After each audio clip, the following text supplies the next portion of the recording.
ప్రధానమంత్రి కిసాన్ సమ్మాన్ నిధి యోజనలో చేరిన లక్షలాది మంది రైతులు ఇప్పుడు 22వ విడత డబ్బుల కోసం ఎదురు చూస్తున్నారు. కేంద్రం విడుదల చేసే డబ్బులు ఎప్పుడు తమ ఖాతాలో పడతాయని రైతులు ఆశగా ఎదురు చూస్తున్నారు. ప్రస్తుతం సమాచారం ప్రకారం కేంద్ర ప్రభుత్వం హోలీకి ముందు రైతుల ఖాతాలకు 2000 రూపాయలు బదిలీ చేయవచ్చని అంటున్నారు. ఈ విడత ఫిబ్రవరి 2026 మొదటి లేదా రెండో వారంలో విడుదల కావచ్చని చెబుతున్నారు. కొన్ని నివేదికల ప్రకారం ఫిబ్రవరి 11, 2026న రైతుల అకౌంట్ లో డబ్బులు జమ అవుతాయని సమాచారం. అయితే కేంద్రం ఇప్పటి వరకు రైతుల ఖాతాలో డబ్బులు జమ చేసే అధికారిక తేదీని విడుదల చేయలేదు. ప్రస్తుత సమాచారం ప్రకారం కేంద్ర ప్రభుత్వం హోలీకి ముందు రైతుల ఖాతాలకు 2000 రూపాయలు బదిలీ చేయవచ్చని అంటున్నారు. ఈ విడత ఫిబ్రవరి 2026 మొదటి లేదా రెండో వారంలో విడుదల కావచ్చని చెబుతున్నారు. కొన్ని నివేదికల ప్రకారం ఫిబ్రవరి 11, 2026న రైతుల అకౌంట్లో డబ్బులు జమ అవుతాయని సమాచారం.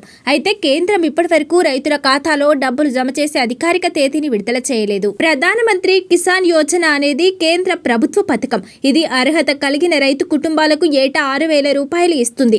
ఈ మొత్తాన్ని కేంద్రం ఒకేసారి చెల్లించదు, కానీ ఒక్కో దఫాలో 2000 రూపాయల చొప్పున 3 విడతలుగా చెల్లిస్తుంది.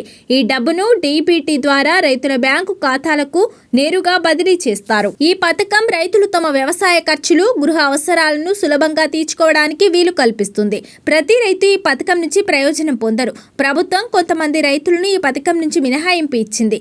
ఒక రైతు ఫిబ్రవరి 1, 2019 తర్వాత భూమిని కొనుగోలు చేస్తే వారికి పీఎం కిసాన్ డబ్బులు చెల్లించకపోవచ్చు. అలాగే భార్యాభర్తలిద్దరూ లేదా ఒకే కుటుంబంలో ఒకరి కంటే ఎక్కువ మంది సభ్యులకు పీఎం కిసాన్ ప్రయోజనాలను పొందుతుంటే వారికి చెల్లింపులు ఆలస్యం కావచ్చు. అటువంటి సందర్భాలలో ప్రభుత్వం భౌతిక ధృవీకరణను నిర్వహిస్తుంది. ఈ ధృవీకరణ పూర్తయ్యే వరకు పీఎం కిసాన్ ప్రయోజనాలు తాత్కాలికంగా నిలిపివేస్తారు. కొన్నిసార్లు ఆధార్, బ్యాంకు ఖాతా లేదా భూమికి సంబంధించిన సమాచారంలో వ్యత్యాసాల కారణంగా చెల్లింపులు ఆగిపోతాయి. రైతులు కేంద్రం మంజూరు చేస్తున్న పీఎం కిసాన్ ప్రయోజనాలను సులభంగా తనిఖీ చేసుకోవచ్చు. అధికారిక పీఎం కిసాన్ వెబ్సైట్ లేదా మొబైల్ యాప్ అందుబాటులో ఉంది. అందులో చెక్ చేసుకోవచ్చు. లేదంటే రైతులు తమ వాయిదా ఎందుకు నిలిచిపోయిందో తెలుసుకోవడానికి, అది ఎప్పుడు వస్తుందో తెలుసుకోవడానికి ఈ మిత్ర చాట్ బాట్ ను కూడా ఉపయోగించవచ్చు. పీఎం కిసాన్ పథకం ఫిబ్రవరి 2019లో ప్రారంభించారు. దీని ప్రాథమిక లక్ష్యం చిన్న, సన్నకారు రైతులకు అప్పులు చేయకుండా వారి వ్యవసాయ ఖర్చులు, విత్తనాలు, ఎరువులు, గృహ అవసరాలను తీర్చగలిగేలా ఆర్థిక సహాయం అందించడం.